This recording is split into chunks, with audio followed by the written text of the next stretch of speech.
Hello everyone. सो हम लोग start कर रहे हैं प्रॉब्लम सेट 1 का क्वेश्चन नंबर 10। तो क्वेश्चन नंबर 10 का डायग्राम आपको देख ही रहे हो। इसमें गिवन ये है कि जो बी एक्स है इसने एंगल बी को कर दिया है बाइसेक्ट। अब एंगल बी को जब बाइसेक्ट करेगा तो यहाँ पर ये वाला पार्ट एंगल का और ये वाला पार्ट एंगल का दोनों इक्वल हो जाएगा। इन डैट सेम वे जो सी एक्स है इसने भी एंगल ए सी बी यानी पूरे सी को कर दिया है बाइसेक्ट।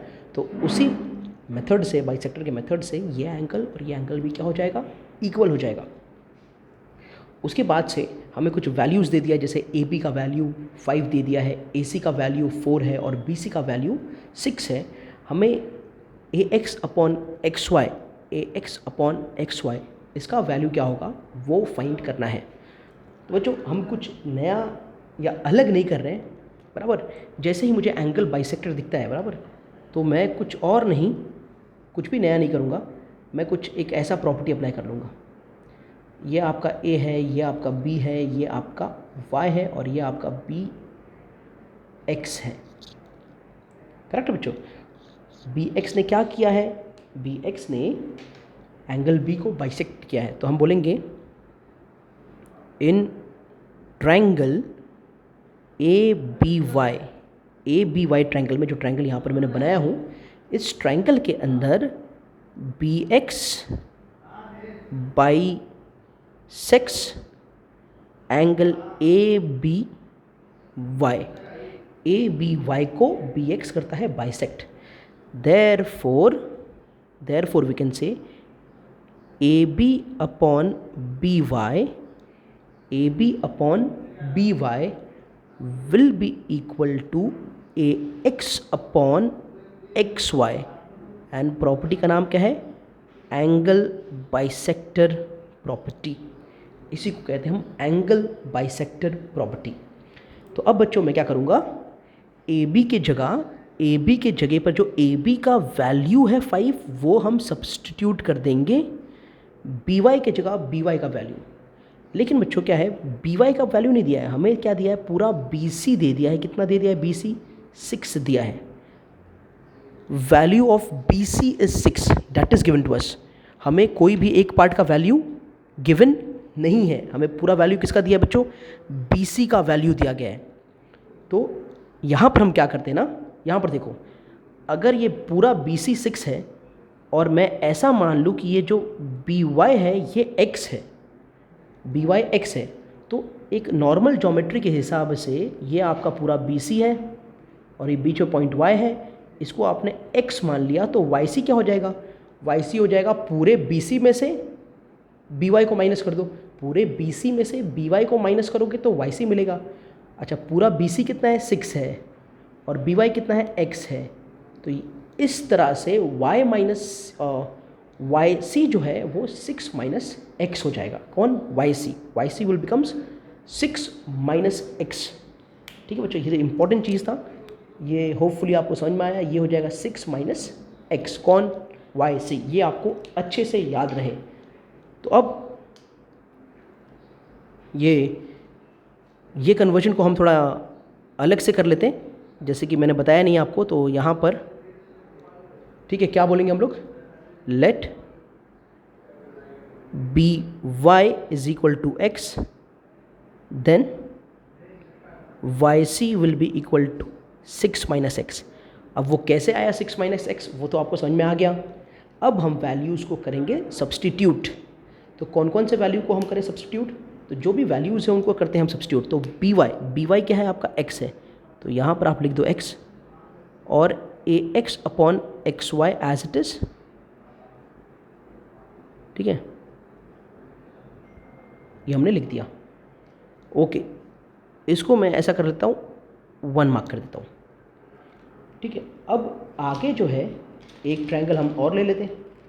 ठीक है, अब ये वाला ट्रायंगल ले लेंगे जिसका नाम है ए वाई सी, और यहाँ पर सी एक्स जो है, सी एक्स उसने एंगल सी को कर दिया है बाइसेक्ट। तो बच्चों यहाँ पर भी यूज़ करना है हमें एंगल बाइसेक्टर प्रॉपर्टी।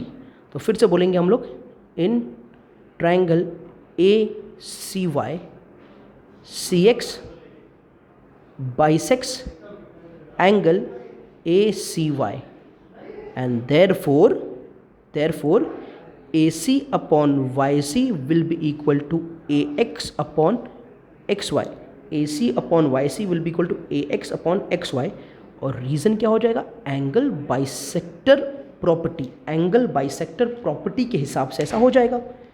अब करेंगे हम वैल्यूज़ को सब्सटीट्यूट। AC का वैल्यू कितना है? AC का वैल्यू है 4। What about value of YC? YC का वैल्यू है 6 माइनस एक्स, और बाद में AX और XY will remain as it is. इसको मैं कहता हूँ सेकेंड पॉइंट। ठीक है बच्चों, तो अब क्या करना है? अब हमें और कुछ नहीं, जो वैल्यूज़ हैं कौन कौन, फर्स्ट के और सेकंड के, ये वैल्यूज़ को प्रॉपरली जब हम ऑब्जर्व करेंगे तो ऑब्जर्वेशन से ये पता चलता है भाई कि ये दोनों का राइट हैंड साइड सेम है, AX upon XY, AX upon XY। तो इनके जो लेफ्ट हैंड साइड हैं वो क्या हो जाएंगे? सेम हो जाएंगे। तो आपका नेक्स्ट स्टेप है कि 5 upon x will be equal to 4 upon x minus 6, और ये आया आपका कहाँ से? From 1 and 2। तो 1 एंड 2 से जब आपने ऑब्जर्व किया 1 एंड 2 को, तो आप ये कह सकते हो, क्या कह सकते हो? 5 upon x will be equals to 4 upon 6 minus x। अब क्या करना है? तो यहाँ पर आपको करना है क्रॉस मल्टीप्लाई। तो ये 5 से जाके मल्टीप्लाई हो जाएगा 6 माइनस एक्स, और ये 4 से जाके मल्टीप्लाई हो जाएगा x। ये ओपन किया तो 30 minus 5x equals to 4x। ठीक है बच्चों, अब आप क्या करो? अब ये जो x है उस x को हम उस बगल शिफ्ट कर देते हैं, we will send on that side. तो यहाँ से ठीक है 30 इज इक्वल टू, ये 5 उधर गया तो प्लस 5x और प्लस 4x कितना? 9x हो जाएगा। प्लस 5x और 4x कितना हो जाएगा बच्चों? 9x हो जाएगा। तो इसके हिसाब से x कितना हो जाएगा आपका? 30/9। कितना हो जाएगा? 30/9। 3 से कट किया तो 10/3। ये मिल गया आपको किसका वैल्यू? x का वैल्यू कितना मिल गया बच्चों? 10/3। कितना मिला? 10/3। ठीक है, अब आपको क्या ढूंढना है? तो x का वैल्यू जो है, x का वैल्यू आ गया 10/3। क्लियर है ये चीज़? अब हमें ढूंढना है AX upon XY। What we need to find? AX upon XY। तो let us go and find AX upon XY। तो बच्चों अब देखो AX अपॉन XY, तो यहाँ पर दिख रहा है बच्चा AX अपॉन XY क्या है आपका? 5 अपॉन x है। यहाँ पर AX अपॉन XY क्या है? 4 अपॉन 6 माइनस एक्स। तो इन दोनों में से कोई भी एक वैल्यू आप ले सकते हो और वैल्यू को, x की वैल्यू को सब्स्टिट्यूट करके आंसर फाइंड कर सकते हो। फर्स्ट वाला थोड़ा इजी लग रहा है, तो फर्स्ट वाले में हम जाते हैं और ऐसा कहते हैं फ्रॉम वन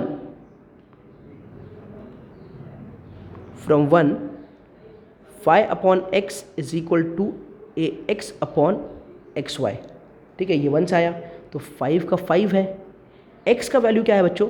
x का वैल्यू है 10/3, तो ये x की जगह आ जाएगा 10/3 और ये आ जाएगा AX अपॉन XY। देखो बच्चों, कभी भी ऐसा हो A/B डिवाइड बाय C/D, कभी भी ऐसा होता है ना, तो इसको हम कैसे लिख सकते हैं? A/B into D/C, A/B into D/C। तो यहाँ पर ये नंबर कैसा है बच्चों? 5/1 अपॉन 10/3। तो A आपका 5 है, B आपका 1 है, तो ये तो ऐसा लिख जाएगा 5/1 क्योंकि A/B इंटू क्या लिखेंगे हम? D/C। D कौन है? 3 और C कौन है? 10, तो 3/10। तो इसका आंसर आ जाएगा 15/10। क्या आ जाएगा आंसर बच्चों? 15/10। समझ में आ रहा है? और 15/10 का फाइनल आंसर क्या हो जाएगा? अगर 5 से करें तो 5 गोज़ 3 टाइम, 5 गोज़ 2 टाइम, 3/2। तो इसका मतलब ये जब सॉल्व होगा तो AX अपॉन XY आ जाएगा 3/2। क्या आ जाएगा? 3/2। ये आ गया आपको समझ में? यहाँ पर ये जो 5 था ना, 5 के नीचे बराबर कोई नहीं है तो कौन है? 1 है। आ गया समझ में? तो ये मैंने आपको यहाँ पर समझा दिया कि कैसे वो वैल्यूज़ निकल के आते हैं। तो हमारा जो आंसर है बराबर, हमारा जो ये सम का आंसर है AX बाय XY, वो कोई और नहीं है, कितना है भाई? 3/2 है। ठीक है बच्चों, अब हम जाते हैं क्वेश्चन नंबर 11 पर। तो क्वेश्चन नंबर 11 में एक हमें क्वाड्रिलैटरल दिया है जिसके अंदर AD और BC पैरेलल है और हमें कुछ प्रूव करना है AP by PD equals to PC by BP। बच्चों ये सम बड़ा सिंपल सम है। मैं आपको बताता हूँ कि हम कैसे डिसाइड करेंगे कि हम क्या करने वाले हैं इसमें। तो जो प्रूव करना है बच्चों, ऐसा रेशियो देखो, ऐसा जो रेशियो आता है ना, वो रेशियो हम कब ले पाते हैं? जब हमारा ट्रायंगल सिमिलर हो। ऐसा रेशियो हम कब ले पाते हैं? जब हमारा ट्रायंगल्स क्या हो, सिमिलर हो। बच्चों ये बात ध्यान रखना है। अब बात यह है कि भाई यहाँ पर तो 1 2 3 4, यहाँ पर 4 ट्रायंगल्स है भाई, हमको चूज़ कौन सा करना है, कौन सा पार्ट को चूज़ करना है, वो किस पे डिपेंड करेगा? तो वो डिपेंड करेगा, ये साइड से मालूम पड़ेगा हमें। जैसे कि ये साइड AP है, समझे ना बच्चों, और एक PC है, तो यानी ये वाला पार्ट आ जाएगा और ये वाला भी पार्ट आना चाहिए। BP यानी ये वाला पार्ट आना चाहिए, समझ में आ रहा है, और PD यानी ये वाला पार्ट आना चाहिए। ओके, और AD पार्ट और BC पार्ट को इंक्लूड किया गया है बता के कि पैरेलल है, तो ये पार्ट भी आना चाहिए। समझ में आया? तो अब तो आपको क्लियर हो गया मैं किस ट्रायंगल की बात कर रहा हूँ। तो हम जो भी चीज़ यहाँ प्रूफ करेंगे वो ट्रायंगल APD में प्रूफ करेंगे और BPC में प्रूफ करेंगे। तो ये डिसाइड हो गया। आपको कैसे डिसाइड करना है ये समझ में आ गया। बच्चों अगर ये समझ में आ गया तो मैं आपको आगे का ये सम करवाता हूँ, और वो कैसे करना है मैं आपको बताता हूँ। बच्चों सबसे पहले ये जो AD है और ये जो BC है, AD और BC, ये मालूम है क्या दिया? बोल रहे हैं पैरेलल है, तो ये कौन हो जाएगा? BD। ये AD, ये BC, और AD कौन हो गया हमारा? ट्रांसवर्सल। तो अब आप मुझे बताओ, ये एंगल और ये एंगल क्या हो जाएंगे? ये दोनों एंगल हो जाएंगे ऑल्टरनेट एंगल्स। और जब लाइन पैरेलल हो तो ऑल्टरनेट एंगल्स क्या होते हैं? इक्वल होते हैं। तो बिल्कुल हम पहले वही बात करेंगे। तो इन नहीं, सिर्फ ऐसा बोलते हैं कि भाई AD is parallel BC and BD is transversal. AD and BC parallel है और BD है ट्रांसवर्सल। ये चीज़ है, ये मैं लेता हूँ पहला पॉइंट। तो दूसरा पॉइंट मैं कह दूंगा भाई, therefore angle ADB will be equal to angle CBD। Reason होगा ऑल्टरनेट एंगल्स। क्या होगा रे बच्चा? Alternate angles. पर मैं यहाँ पर आपको एक चीज़ बता दूँ, जब आप प्रैक्टिस लोगों को करने तो आपको ये बातें समझ में आएंगी, क्यों सर ने ऐसा क्यों किया। घबराने वाली बात नहीं है, बराबर। मैं एंगल को चूज़ करना सिखा रहा हूँ। एक काम करो ना बच्चों, आपको मालूम है कि ये जो BD है ना, BD, उस BD पर एक पॉइंट है P, उस BD पर एक पॉइंट है P। तो ये जो एंगल हमने क्या लिया, ADB लिया ना, इसे मैं बिल्कुल लिख सकता हूँ ऐसा, ADP। अरे ADB बोलो या ADP बोलो, बात एक ही है, will be equal to angle. और CBD बोलो या CBP बोलो, CBP, बात एक ही है।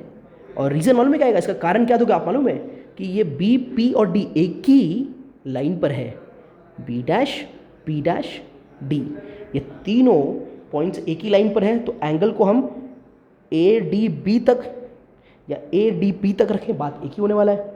CBD तक रखें या CBP तक रखें, बात एक ही होने वाला है। ठीक है बच्चों, तो ये हमारा थर्ड पॉइंट है। अब मैं आपको लेके चलता हूं वो दोनों ट्रायंगल्स में जिस ट्रायंगल में हमें बातों को प्रूफ करना है। तो एक ये ट्रायंगल है और एक ये ट्रायंगल है। ये P है, ये A है, ये D है, ये P है, ये B है, ये C है। बच्चों ध्यान दे रहे हो कि नहीं दे रहे हो आप? हाँ, बहुत ध्यान देने की ज़रूरत है। तो इन दोनों ट्रायंगल में बच्चा, ये एंगल D और ये एंगल B को हमने क्या प्रूफ किया है? अभी देखो स्टेटमेंट 3 में इक्वल प्रूफ कर दिया है। अरे बराबर है क्या? और क्या कहना है इस P के बारे में? आपका इस P के बारे में क्या कहना है? It is vertically opposite angle, it is vertically opposite angle. तो जब ट्रायंगल के अंदर दो एंगल्स इक्वल हो जाए, बराबर, वन पेयर ऑफ ट्रायंगल के अंदर दो एंगल्स इक्वल हो जाए तो ट्रायंगल्स क्या हो जाएंगे? सिमिलर। अरे कौन से टेस्ट से? एंगल टेस्ट से, बराबर। तो हम लिखेंगे बड़े प्यार से कि इन ट्रायंगल, नाम ले रहा हूं मैं APD एंड ट्रायंगल। देखो बच्चों, ए पी डी लिया ना, तो दूसरा नाम कैसे लूँ, तो जो लाइन हमने ए पी से स्टार्ट किया उसी लाइन पर नाम कंटिन्यू होना चाहिए, तो नाम नेक्स्ट होगा C P B, triangle C P B, नहीं तो करस्पॉन्डेंस खराब हो जाएगा। क्या खराब हो जाएगा, करस्पॉन्डेंस, और अगर करस्पॉन्डेंस खराब हो गया तो ऐसा प्रूफ करना थोड़ा मुश्किल पड़ जाएगा, ठीक है। तो प्रॉपर करस्पॉन्डेंस के साथ, तो इन दोनों ट्राइंगल में बच्चों बात यह है कि एंगल ए डी पी को हमने अभी अभी प्रूफ कर दिया एंगल सी बी पी को, और ये आया फ्रॉम 3, ये फ्रॉम 3 से आ गया। और फिफ्थ स्टेटमेंट जो है बच्चों, उसमें मैं कहूँगा angle A P D is equal to angle C P B, और रीज़न होगा आपका वर्टिकली ऑपोजिट एंगल, ये वर्टिकली ऑपोजिट एंगल्स की बात कर रहा हूँ। और सिक्स स्टेटमेंट में मैं ये कह दूंगा कि triangle A P D is similar triangle C P B by a test of similarity, angle test of similarity. बच्चों जब ट्राइंगल सिमिलर हों तो उनके हम कॉन्ग्रेंट पार्ट्स को ले सकते हैं, उनका रेशियो ले सकते हैं। तो सेवन स्टेटमेंट में आएगा therefore A P part A P upon part C P will be equal to P D upon P B. देखो कैसे ले रहे हैं, एकदम प्रॉपर करस्पॉन्डेंस से हम ले रहे हैं, बराबर। ये ए पी वाला तो इधर भी सी पी, फिर ये पी डी वाला तो इधर पी बी, और ए डी वाला तो उसके साथ कौन आएगा बेटा, बी सी आएगा। समझ में आया क्या? तो that will be equal to A D upon C B, और रीज़न क्या होगा, सी एस एस टी, मतलब corresponding sides of similar triangle, corresponding sides of similar triangle. अब ज़्यादा कुछ नहीं करना है, अब हमें देखना है कि इसमें से हमको कौन कौन चाहिए। देखो ए पी चाहिए क्या, ए बी चाहिए, पी सी चाहिए क्या, चाहिए, तो ए पी और पी सी ये चाहिए। अरे पी डी चाहिए क्या, चाहिए, एंड बी पी चाहिए क्या, यानी पी डी ये चाहिए ना, तो ये दोनों चाहिए सिर्फ। नाउ हमें वो थर्ड वाले पार्ट की ज़रूरत नहीं है, तो जिसकी ज़रूरत नहीं है उसको हटा दो, ठीक है। वैसे भी कोविड का टाइम है, जिसकी ज़रूरत नहीं है उसको लोग हटा ही दे रहे हैं। तो A P upon P C को थोड़ा इसके हिसाब से अरेंज कर लेंगे तो बहुत अच्छा लगेगा। तो एथ स्टेटमेंट में मैं इन्हीं चीज़ों को लूँगा जो मुझे चाहिए। तो ए पी चाहिए, नाम ए पी के जैसे ही है, बाद में पी सी ना, ये सी पी को मैं पी सी लिख देता हूँ, चलेगा बच्चों। और ये पी डी, तो पी डी मुझे ऐसा चाहिए, और ये क्या लिख देता हूँ, ये बी पी चाहिए, पी बी नहीं चाहिए, बी पी, तो इसको अरेंज कर देता हूँ। और ये आया फ्रॉम 7, ये फ्रॉम 7 से हमने इसको ले लिया, सिर्फ ये दो को ले लिया। अब करना पड़ेगा क्या आपको, अरेंज, क्योंकि ये पी सी ऊपर है और पी डी नीचे है, तो ये आप क्या करोगे, नाइन्थ स्टेटमेंट में A P upon P D will be equal to P C upon B P. और ये आपने क्या किया, ऐसे क्या किया, ऑल्टरनेंडो, क्या किया, बाय ऑल्टरनेंडो। तो था कि नहीं एकदम प्रूफ, सिंपल, ये सुनो।